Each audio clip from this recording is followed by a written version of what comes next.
on to crime, because that's becoming a thing. Yay! Yeah, I know, right? We're almost to the fun stuff, guys. We are almost to the fun stuff. We still got to be angry.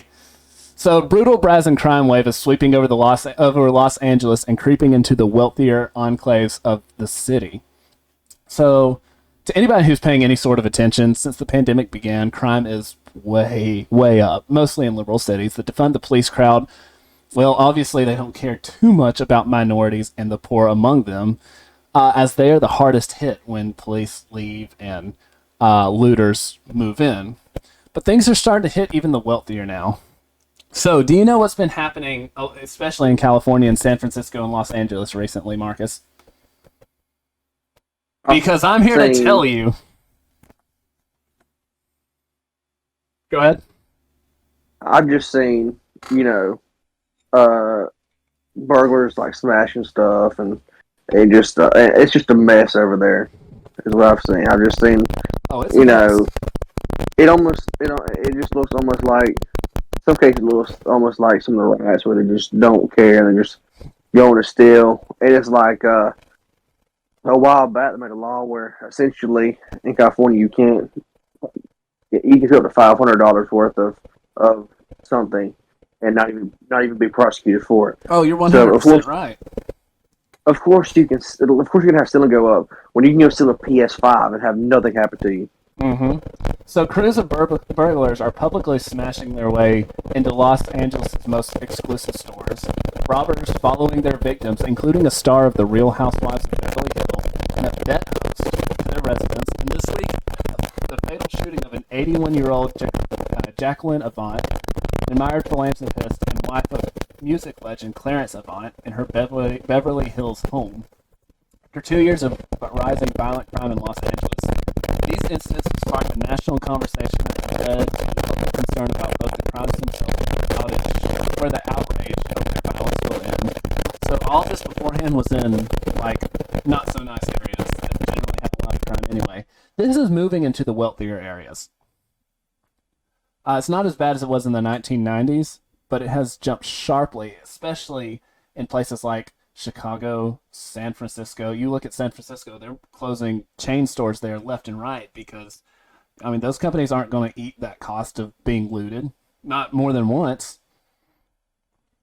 But this is where it goes wrong for wealthy elites. Since the start of the pandemic and more rapid in recent months, crime has crept up in wealthier enclaves and thrust its way to the center of public discourse in LA against a backdrop of COVID-19 angst, evolving political perceptions of what role police and prosecutors play, blah, blah, blah, blah, blah. Here's the real numbers, though. Homicides are up 46.7% compared to 2019, which is an incredibly high jump. Shooting victims are up 51.4%, and I want to say that this probably means younger people are doing the shooting because they don't have the experience to, hit their targets as accurately, and so they're getting there's more hits, but it's not quite as fatal, which suggests that it's younger people doing it, in my opinion. There have been 359 homicides in LA in 2021 at the end of November, compared to 355 of all of 2020. So it's getting worse. It's getting worse.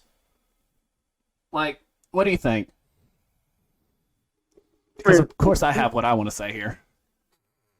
What do you think is going to happen when you defund the police? What do you think is going to happen when? Do you think the wealthy is going to stay untouched? Exactly. Whenever there's, what do you expect when you try to let people have these freedoms to riot and loot, kill, and destroy? What do you think is going to happen? It's a morally decaying culture over there. You think about it. In lots of areas over there, what do you think the fatherlessness rate of homes are? I guarantee you it's close to 80%. Add to the fact that DAs over there are just trying to get as many people out of the business as they can for this reform, which we'll again talk about in just a couple of minutes. And you're right. What can you expect when it gets to that point? I get it. You're creating a show for the election, but do you think it's just going to stop whenever the election stops? No. You think it's going to stop this that you'd already started? You're going to try it again. Yeah, exactly. And instead of loosening up on the laws for letting you steal more without getting in trouble, tighten down. That's the only way this will. I won't say it's the only way to get better. What'll make it get better is fathers having children and then staying and raising them to be men. That'll help a lot more than people seem to think. But nobody wants to have that conversation. They don't want to have personal responsibility. That's just not something that they want there, which is terrible. That's hard. That's too tough. That is too tough. That's too much. That's too much work on yourself that you have to do. Just blame it on the next person. Exactly. It really is getting crazy over there. There's a video that came out just last week of a couple eating out at like a nice place over there, and then two people came in, pulled a gun on them, and robbed them of everything. And the worst part, it was like the most casual thing ever. Literally, the woman just started taking off her, watch all calmly and handed it to him. The guy just picked out his wallet and put it in the dude's hand, and then they just walked out. I mean, that's how it's expected. There's video of people stopped at a red light just busting into someone's car and taking everything they can get their hands on and hopping back in their own car. I mean, you can see their license plate. You know who it is. It's not that hard for them to track down. It's just they can't arrest them. They cannot arrest them, and they can't prosecute them because of these terrible, terrible, terrible policies, like the one that led to the Waukesha massacre 2 weeks ago. Almost 15 days ago now. You know what happened, right? Which one was that one? The one where the guy drove his SUV through a parade. Oh, yeah. Like, do you know what's the worst part of that? Do you really know what the worst part of that is? Just a couple of days before that, he allegedly, gotta say allegedly, he got out on a comically low $1,000 bail after having a 50-page rap sheet, and also running his ex-girlfriend, whom he has a kid with, over with that same exact SUV. Allegedly. Gotta throw the allegedly in there.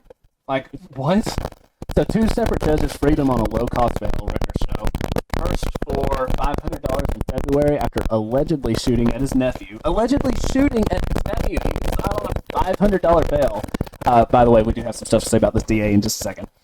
And again, $1,000 earlier this month after a woman accused him of punching her and running her over with the same SUV that allegedly plowed through Waukesha's Christmas parade, killing 5 and injuring 48. So I'm not going to talk about this guy's name because I don't want to give him the notoriety. But that's what this guy did. And actually, it's 6 dead now. How many allegedly does it take? No, he's on camera. He just hasn't been convicted yet. Once he goes through the court system, it's an easy win. It's an easy dunk. If the DA who's going to be prosecuting him wasn't this DA, and we'll get to that in a second. Let me just tell you how bad this guy is. So it's actually 6 dead now, 5 grandmas and a little boy, an 8-year-old little boy, mind you, who were ran over, and 48 other people injured. This guy, who has battery charges and firearms offenses dating back to 1999, was convicted of statutory sexual seduction, a felony, in 2006 after having sex with a 15-year-old girl in Nevada. She became pregnant. He received 3 years probation and became a registered sex offender. What? This guy was let on a $1,000 bail. He is bail jumped in Nevada. He still has an open warrant in Nevada, and he got out of jail twice because of that. No, even in spite of that. Like, are you kidding me?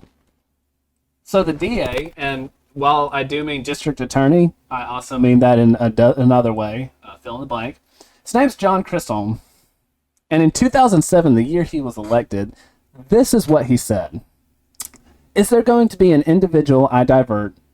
Before I say this, he ran on the fact that he was going to issue bail reform, so cash bail would be a lot lower. He was going to try and empty out the prisons. And he said this: is there going to be an individual I divert or I put into a treatment program who's going to go out and kill somebody?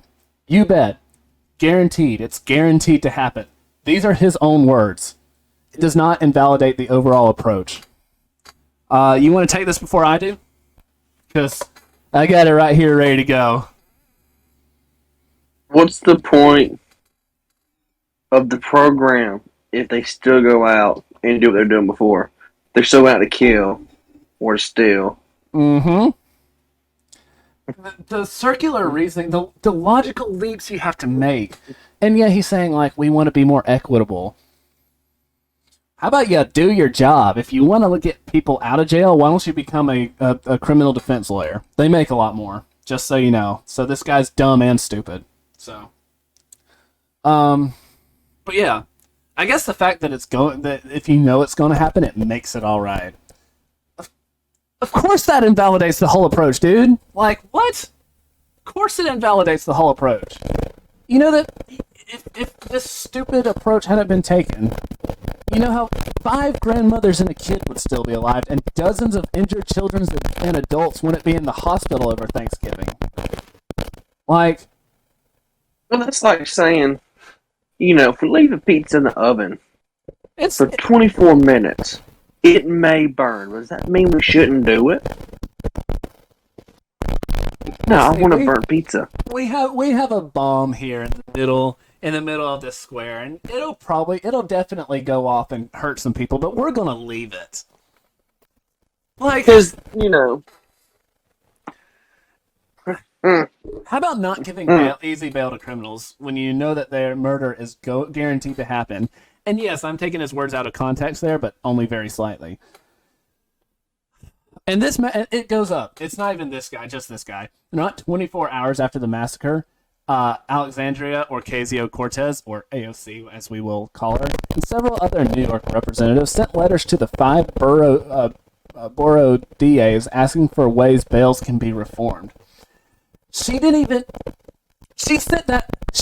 this and sent that letter out before the last victim had even died. Now, would I rather that victim not die? Of course. That little boy, that 8-year-old boy, before he even died, she had sent out a letter saying, hey, the same thing that let this happen, let's see if we can make it happen in New York. Or anywhere. Or anywhere. But this is specifically for New York. I mean, the mental gymnastics you have to go through to be a liberal. Honestly, liberals are the smartest people on earth, and if they can pull their heads out of their rear ends, they might actually be smart, because the liberal gymnastics, the mental gymnastics you have to go through to say, hey, this guy just got out on a really cheap bail, he ran over 6 people and killing them, and 48 others and injuring them. That guy just did that. Why don't we implement the same policy over here? Like, the mental gymnastics you have to go through to make that okay is astounding. It's astounding. But yeah, let's just. What's bad is it starts. It starts there. It's a slippery slope for the rest. Mm-hmm. Why not just let child rapists out at this point? Why don't you let serial killers out? Why about Jeffrey Dahmer? Is he still alive? Has he been executed? I don't know, but why don't you let him out too? Let's just defund the police. Have ridiculously low bail prices, or just what is it called? Substitutional bail prices, where they just sign their name and just you only pay the bail if you don't show up. Like, you don't even have to get money. Reality is going to catch up. Why would you just cancel jails? Yeah, just can't. No jails. It's the purge 24/7. I hope you're stocked up and locked and loaded. It's becoming the Wild West out here. Reality is going to catch up, and in many places it already has, and these people aren't going to like it. There you go. Well, what's bad is some of the realities that are catching up. They're going to want to blame stuff like, oh, well, the reason why more people are getting killed is because of guns. So we're going to try to outlaw guns, or they're going to try to do even more stupid stuff that punish us. And that's the worst thing, is they're definitely going to 100% use that. I mean, they can't use this per se, but they will 100% use something like this to say, oh, we're going to let criminals out. But even the mainstream media said a car ran over a bunch of people. They didn't say a criminal driving a car. It was a car or an SUV that ran over these people. So just want to say that. All right, Marcus. My thing is why aren't they screaming to ban cars? Or why aren't they screaming to ban SUVs? It just had a massacre. What about the guns that kill people? Those are the guns. What about this car? Why aren't we trying to ban the car? Hey, when was the last time you had a single man with a gun, and it may be Los Angeles, but that was a little ridiculous. Not Los Angeles, Las Vegas, but that was really ridiculous. When was the last time you had a man with a single weapon kill 4 people and wound 48 others and get away? That's all I'm saying. Vehicles are much more potent as weapons in that type of situation than a gun is.